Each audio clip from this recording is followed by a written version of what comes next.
ಮಾಜಿ ಸಚಿವ ಕೆಎಸ್ ಈಶ್ವರಪ್ಪನವರ ಹೇಳಿಕೆಯನ್ನ ಮಾಜಿ ಸಿಎಂ ಬಿಎಸ್ ಯಡಿಯೂರಪ್ಪನವರು ಸಮರ್ಥನೆ ಮಾಡ್ತಿದ್ದಾರೆ. ಈಶ್ವರಪ್ಪ ಅವರು ಹೇಳಿದ್ರಲ್ಲಿ ತಪ್ಪೇನಿದೆ, ಅದಕ್ಕೆ ಅಪಾರ್ಥ ಕಲ್ಪಿಸುವ ಪ್ರಯತ್ನಗಳು ಆಗ್ತಾ ಇದೆ ಅಂತ ಹೇಳೋ ಮೂಲಕ ಈಶ್ವರಪ್ಪನವರ ಹೇಳಿಕೆಯನ್ನ ಸಮರ್ಥನೆ ಮಾಡಿಕೊಳ್ತಿದ್ದಾರೆ ಯಡಿಯೂರಪ್ಪನವರು. ರಾಷ್ಟ್ರದ್ರೋಹಿಗಳಿಗೆ ಗುಂಡಿಕ್ಕಿ ಕೊಲ್ಲುವ ಕಾನೂನು ತನ್ನಿ ಅಂತ ಹೇಳಿದ್ದಾರೆ. ಶಿವಮೊಗ್ಗದಲ್ಲಿ ಮಾಜಿ ಸಿಎಂ ಬಿಎಸ್ ಯಡಿಯೂರಪ್ಪ ಹೇಳಿಕೆ ಕೊಟ್ಟಿದ್ದಾರೆ. ಈಶ್ವರಪ್ಪ ಹೇಳಿಕೆಗೆ ಅಪಾರ್ಥ ಕಲ್ಪಿಸುವ ಕೆಲಸ ಬೇಡ, ಎಫ್ಐಆರ್ ಹಾಕಿದ್ರೆ ತೊಂದರೆ ಇಲ್ಲ, ಅದನ್ನ ಅವರು ಎದುರಿಸುತ್ತಾರೆ ಅಂತ ಮಾಜಿ ಸಿಎಂ ಬಿಎಸ್ ಯಡಿಯೂರಪ್ಪನವರು ರಿಯಾಕ್ಷನ್ ಕೊಟ್ಟಿದ್ದಾರೆ.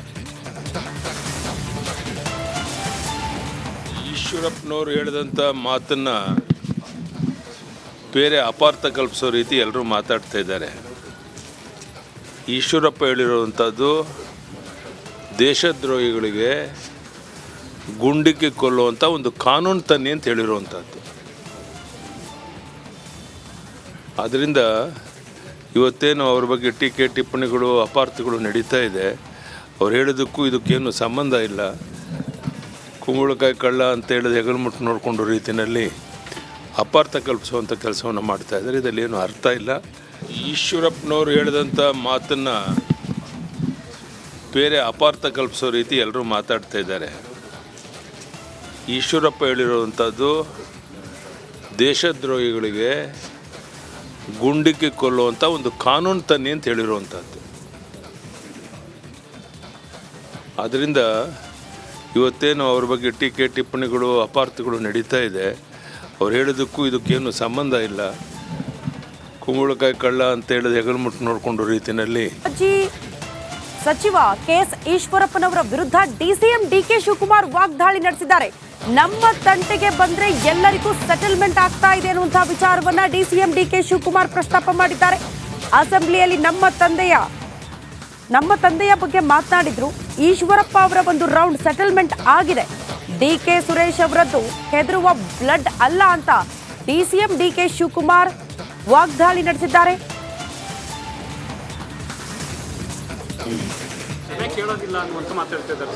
ನೋಡ್ರಿ, ಈಶ್ವರಪ್ಪನ ಕ್ಷಮೆ ಕೇಳಿ ಅಂತ ನಾವು ಹೇಳ್ತಾ ಇಲ್ಲ. ಅವನು ಸೆಟ್ಲ್ಮೆಂಟ್ ಒನ್ ರೌಂಡ್ ಸೆಟ್ಲ್ಮೆಂಟ್ ಆಗಿದೆ. ಅಸೆಂಬ್ಲಿಲಿ ಏನೋ ಮಾತಾಡಿದ್ರು, ನಿಮ್ಗೆ ನೆನಪಿದೆಯಾ? ನಮ್ಮ ಫಾದರ್ನೆಲ್ಲ ಪಾಪ ನೆನೆಸ್ಕೊಂಡಿದ್ರು. ಈಗ ಎಲ್ಲಿದ್ದಾರೆ ಈಶ್ವರಪ್ಪ? ಯಾರು ನಮ್ಮ ಸುದ್ದಿಗೆ ಬಂದಿದ್ದಾರೆ ಅವ್ರದ್ದೆಲ್ಲ ಒಂದೊಂದು ಸ್ಟೇಜ್ ಸೆಟ್ಲ್ಮೆಂಟ್ ಆಗ್ತಾ ಇದೆ. ಅರ್ಥ ಆಯ್ತಾ? ನಾವೇನು ಈಶ್ವರಪ್ಪನ ಯಾವ ಸೆಟ್ಲ್ಮೆಂಟು ಗುಂಡಿಗೆ ಕೊಲ್ತೀನಿ ಅಂತೇಳಿ ಕೊಲ್ಲಿ ಬಿಡಿ. ಡಿ ಕೆ ಸುರೇಶು ಈ ಗುಂಡಿಗೆ ಇವಕ್ಕೆಲ್ಲ ಎದುರೋ ಬ್ಲಡ್ ಅಲ್ಲ. ಅದು ಕೆಂಪೇಗೌಡರ ಇತಿಹಾಸ ಗೊತ್ತಿದೆಯಲ್ಲಪ್ಪ. ಈ ಬಗ್ಗೆ ಮತ್ತಷ್ಟು ಡೀಟೇಲ್ಸ್ ಅನ್ನ ಕೊಡ್ತಾ ಹೋಗ್ತಾರೆ ನಮ್ಮ ಪ್ರತಿನಿಧಿ ಸತೀಶ್. ನೇರ ಸಂಪರ್ಕದಲ್ಲಿ ಜಾಯಿನ್ ಆಗ್ತಿದ್ದಾರೆ. ಸತೀಶ್, ಈಶ್ವರಪ್ಪನವರ ಹೇಳಿಕೆಗೆ ಸಾಕಷ್ಟು ಜನ ಆಕ್ರೋಶ ವ್ಯಕ್ತಪಡಿಸ್ತಾ ಇದ್ರು. ಬಟ್ ಈಗ ಡಿಸಿಎಂ ಡಿಕೆ ಶಿವಕುಮಾರ್ ಅವರು ಪ್ರಸ್ತಾಪ ಮಾಡಿರುವಂತಹ ಹೇಳಿಕೆಯ ವಿಶ್ಲೇಷಣೆ ಮಾಡೋದಾದ್ರೆ ಯಾವೆಲ್ಲ ವಿಚಾರಗಳನ್ನ ಪ್ರಸ್ತಾಪ ಮಾಡಿದ್ರು?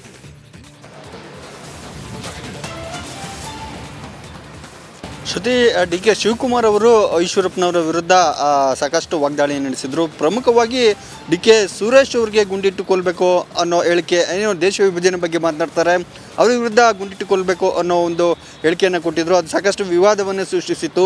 ಆ ಹಿನ್ನೆಲೆಯಲ್ಲಿ ಈಗ ಡಿ ಕೆ ಶಿವಕುಮಾರ್ ಅದಕ್ಕೆ ಪ್ರತಿಕ್ರಿಯೆಯನ್ನು ಕೊಟ್ಟಿದ್ದಾರೆ.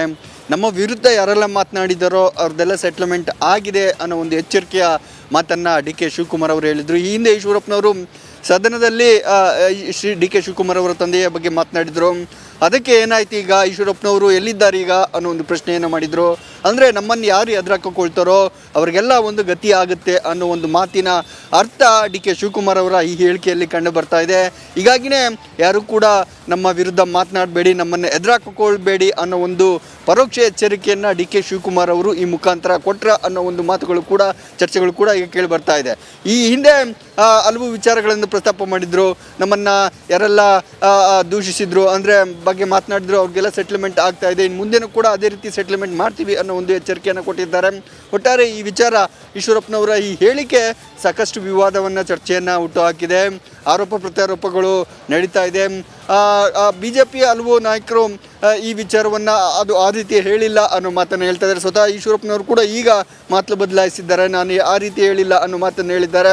ಆದರೆ ಕಾಂಗ್ರೆಸ್ನವರು ಈ ವಿಚಾರನ ಪ್ರಮುಖ ಅಸ್ತ್ರವಾಗಿ ಬಳಸಿಕೊಂಡು ಈಶ್ವರಪ್ಪನವರ ವಿರುದ್ಧ ಮತ್ತು BJP ವಿರುದ್ಧ ವಾಗ್ದಾಳಿ ನಡೆಸೋಕೆ ಎಲ್ಲ ತಂತ್ರಗಾರಿಕೆಯನ್ನು ಮಾಡ್ತಾ ಇದ್ದಾರೆ. ಶ್ರುತಿ. ಓಕೆ ಸತೀಶ್, ಧನ್ಯವಾದಗಳು ತಮ್ಮೆಲ್ಲ ಮಾಹಿತಿಗೆ. ದೇಶ ವಿಭಜನೆಯ ಬಗ್ಗೆ ಮಾತನಾಡಿದ ಪ್ರಿಯಾಂಕ್ ಖರ್ಗೆ ಅವರ ವಿರುದ್ಧ ಈಶ್ವರಪ್ಪನವರು ಕಿಡಿಕಾರಿದ್ದಾರೆ. ಖರ್ಗೆ ಅಂತವರ ಹೊಟ್ಟೆಯಲ್ಲಿ ಕೆಟ್ಟ ಹುಳು ಹುಟ್ಟಿದೆ. ಪ್ರಿಯಾಂಕ್ ಖರ್ಗೆ ಅವರ ವಿರುದ್ಧ ಈಶ್ವರಪ್ಪನವರು ವಾಗ್ದಾಳಿಯನ್ನು ಮಾಡಿದ್ದಾರೆ. ಯಾವಾಗ ಪ್ರಿಯಾಂಕ್ ಖರ್ಗೆ ಅವರು ದೇಶ ವಿಭಜನೆಯ ಬಗ್ಗೆ ಮಾತನಾಡಿದ್ರು, BJP ನಾಯಕರೆಲ್ಲರೂ ಕೂಡ ಅದನ್ನು ಖಂಡಾತುಂಡವಾಗಿ ಖಂಡಿಸ್ತಾ ಇದ್ರು. ಈಗ ಈಶ್ವರಪ್ಪನವರು ಮಾತನಾಡ್ತಾ ಒಂದು ಹೆಜ್ಜೆ ಮುಂದೆ ಹೋಗಿ ಖರ್ಗೆ ಅಂತವರ ಹೊಟ್ಟೆಯಲ್ಲಿ ಕೆಟ್ಟ ಹುಳು ಹುಟ್ಟಿದೆ, ಪ್ರಿಯಾಂಕ್ ಖರ್ಗೆ ವಿರುದ್ಧ ಈಶ್ವರಪ್ಪನವರು ಹಿಗ್ಗಾಮುಗ್ಗಾ ಕಿಡಿಕಾರಿದ್ದಾರೆ. ಖರ್ಗೆ ಕಾಶ್ಮೀರದಿಂದ ಕನ್ಯಾಕುಮಾರಿ ಒಂದೇ ಅಂತಾರೆ. ಅಂಥವರ ಮಗ ದೇಶವನ್ನ ತುಂಡು ಮಾಡಲು ಹೇಳ್ತಾರೆ. ಪ್ರಿಯಾಂಕ್ ಖರ್ಗೆಗೆ ತಲೆ ಬುಡ ಇಲ್ಲ ಅಂತೇಳಿ ಆಕ್ರೋಶವನ್ನ ಹೊರಹಾಕಿದ್ದಾರೆ. ಅದಕ್ಕೆ ಪ್ರಿಯಾಂಕ್ ಖರ್ಗೆ ಅವರು ನಾನು ಕೆಟ್ಟ ಹುಳನೋ ಒಳ್ಳೆ ಹುಳನೋ ನಿಮ್ಗೆ ಯಾಕೆ, ಈಶ್ವರಪ್ಪ ಹೇಳಿಕೆಗೆ ಸಚಿವ ಪ್ರಿಯಾಂಕ್ ಖರ್ಗೆ ತಿರುಗೇಟು ಕೂಡ ಕೊಟ್ಟಿದ್ದಾರೆ. ಹಾಗಾದ್ರೆ ಈಶ್ವರಪ್ಪನವರು ಪ್ರಿಯಾಂಕ್ ಖರ್ಗೆ ಅವರಿಗೆ ಏನಂತ ಹೇಳಿದ್ರು, ಬನ್ನಿ ನೋಡೋಣ. AICC ಅಧ್ಯಕ್ಷ ಮಲ್ಲಿಕಾರ್ಜುನ್ ಖರ್ಗೆ ಅವರು ಬಹಳ ಒಳ್ಳೆ ರಾಜಕಾರಣಿ. ನಾನು ಅವ್ರ ಬಗ್ಗೆ ನಾನು ಅಭಿನಂದನೆ ಸಲ್ಲಿಸ್ತೇನೆ. ಅವ್ರು ತೊಗೊಂಡಿರೋಂಥ ರೋಲ್ ಬಗ್ಗೆ. ಕನ್ಯಾಕುಮಾರಿಯಿಂದ ಕಾಶ್ಮೀರ ತನಕನೂ ಕೂಡ ಈ ದೇಶ ಒಂದೇ ದೇಶ, ಅವ್ರು ಹೇಳಿರೋಂಥ ಮಾತನ್ನು ನಾನು ಸ್ವಾಗತ ಮಾಡ್ತೇನೆ. ಅಂಥ ಹೊಟ್ಟೆನಲ್ಲಿ ಇಂಥ ಹುಳ ಹುಟ್ಟಿದೆಯಲ್ಲ ಅನ್ನೋದು ನಂಗೆ ಬೇಸರ ಆಗ್ತೇನೆ.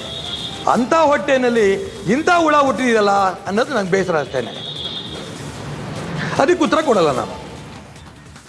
ನೋಡಿ, ಈಶ್ವರಪ್ಪ ಅವರು ಏನು ಹೇಳಿದ್ದಾರೆ ನನಗೆ ಗೊತ್ತಿಲ್ಲ. ಆದರೆ ಅವರ ಸಂಸ್ಕೃತಿಯನ್ನು ಭಾಳ ಚೆನ್ನಾಗಿ ಎದ್ದು ತೋರಿಸ್ತಾ ಇದೆ. ಅವ್ರು ಹೇಳಿದ್ದೆಲ್ಲನೂ ಕೂಡ ಯಾರು ನಾನು ಹೇಳ್ದಂಗೆ ಅವರ ಮಾತಿಗೆ BJP ಅವರೇ ಬೆಲೆ ಕೊಡ್ತಾ ಇಲ್ಲ ಅಂದರೆ ನಾವು ಯಾಕೆ ಕೊಡಬೇಕು? ಏನಾದರೂ ಬಾಯಿ ಪಡ್ಕೊಳ್ಳಿ, ಎಲ್ಲನ ಬಟ್ಟೆ ಹರ್ಕೊಳ್ಳಿ, ನನಗೇನು ಮಾಡೋದಿದೆ? ಜನರು ನಮ್ಗೆ ಆಶೀರ್ವಾದ ಮಾಡಿದ್ದಾರೆ. ಜನರ ಸೇವೆ ಮಾಡಬೇಕಾಗಿದೆ ಅಷ್ಟೇ. ಇಷ್ಟೇ ರಾಜಾರೋಷವಾಗಿ ದಯವಿಟ್ಟು ಹೋಗಿ ಕೇಂದ್ರ ಸರ್ಕಾರದ ಹತ್ರ ಗುಡುಗಿರಿ. ಕರ್ನಾಟಕದವರಿಗೆ ಕನ್ನಡಿಗರಿಗೆ ಅನ್ಯಾಯ ಆಗ್ತಾಯಿದೆ, ಅದ್ರ ಬಗ್ಗೆ ಮಾತನಾಡಿ. ನಾನು ಕೆಟ್ಟ ಹುಳನೋ ಒಳ್ಳೆ ಹುಳನೋ ತೊಗೊಂಡು ನಿಮ್ಗೇನು ಮಾಡೋದಿದೆ? ನಮ್ಮ ತಂದೆ ತಾಯಿ ತಾನೇ ಸಂಭಾಳಿಸ್ತಾ ಇರೋದು ನಮಗೆ. ಚಿತ್ತಾಪುರ ಜನರು ತಾನೇ ಆಶೀರ್ವಾದ ಮಾಡ್ತಾ ಇರೋದು. ನಿಮ್ಗೆ ಯಾಕೆ ಆಶೀರ್ವಾದ ಮಾಡ್ತಾ ಇಲ್ಲ BJPಯವರು? ಅದು ಹೇಳಿ. ಇವರಿಗೆ ಪದೇ ಪದೇ ಚಟ ಆಗಿಬಿಟ್ಟಿದೆ. ಮಾನ್ಯ ಮುಖ್ಯಮಂತ್ರಿಗಳು ಹೇಳ್ತಾರಲ್ಲ, ಮೆದುಳಿಗೆ ನಾಲ್ಗೆ ಕನೆಕ್ಷನ್ ಇಲ್ಲ ಅಂತ ಪದೇ ಪದೇ ತೋರಿಸ್ತಾ ಇದ್ದಾರೆ. ನಿಮ್ಮ ಹಿರಿತನಕ್ಕೆ ಗೌರವ ಕೊಟ್ಟು ನೀವು ಮಾತಾಡ್ತಾ ಇದ್ದೀನಿ. ಅಕಸ್ಮಾತ್ ನಿಮಗೆ ಬೇರೆ ಭಾಷೆನಲ್ಲೇ ಅರ್ಥ ಆಗುವ ಇದ್ದರೆ ಮರಿಬೇಡಿ, ನನ್ನ ಮೈನಲ್ಲೂ ಅಂಬೇಡ್ಕರ್ ಅವ್ರ ರಕ್ತ ಹರಿತಾ ಇದೆ. ನೋಡಿ, ಮಲ್ಲಿಕಾರ್ಜುನ ಖರ್ಗೆ ಅವರ ಹೊಟ್ಟೆ ಒಳಗಡೆ ಕೆಟ್ಟ ಹುಳ ಹುಟ್ಟಿದೆ ಅಂಥೇಳಿ ಪ್ರಿಯಾಂಕ್ ಖರ್ಗೆ ಅವರನ್ನು ಟೀಕಿಸಿದ್ರು. ಅದಕ್ಕೆ ಪ್ರಿಯಾಂಕ್ ಖರ್ಗೆ ಅವರು ಕೂಡ ಉತ್ತರ ಕೊಟ್ಟಿದ್ದಾರೆ. ನೋಡಿ, ಕೆಟ್ಟ ಹುಳನೋ ಒಳ್ಳೆ ಹುಳನೋ ನಿಮಗೆ ಯಾಕೆ ಅಂತೇಳಿ ಹೇಳಿದ್ದಾರೆ. ಈಶ್ವರಪ್ಪನವರು ಮಾತನಾಡ್ತಾ ದೇಶ ವಿಭಜನೆಯ ಬಗ್ಗೆ ಪ್ರಿಯಾಂಕ್ ಖರ್ಗೆ ಅವರು ಏನು ಮಾತಾಡಿದ್ರಲ್ಲ, ಇದು ಸರಿಯಲ್ಲ. ಇದು ಮಲ್ಲಿಕಾರ್ಜುನ ಖರ್ಗೆ ಅವರು ಭಾರತವನ್ನು ಜೋಡಿಸ್ತಾ ಇದ್ದಾರೆ. ಭಾರತ್ ಜೋಡೋ ಯಾತ್ರೆ ಅಂತ ಹೇಳಿ ಎಲ್ಲ ಕಾಶ್ಮೀರದಿಂದ ಕನ್ಯಾಕುಮಾರಿವರೆಗೂ ಕೂಡ ಒಂದೇ ಅಂತ ಹೇಳ್ತಾ ಇದ್ರೆ, ಮಲ್ಲಿಕಾರ್ಜುನ ಖರ್ಗೆ ಅವರ ಪುತ್ರ ಪ್ರಿಯಾಂಕ್ ಖರ್ಗೆ ಅವರ ಮಾತು ಇದು ಸಹಿಸಲಿಕ್ಕೆ ಅಸಾಧ್ಯ, ಇದು ಕೆಟ್ಟ ಹುಳ ಅಂತ ಹೇಳಿ ಎಲ್ಲ ಟೀಕೆ ಮಾಡಿದ್ದಾರೆ.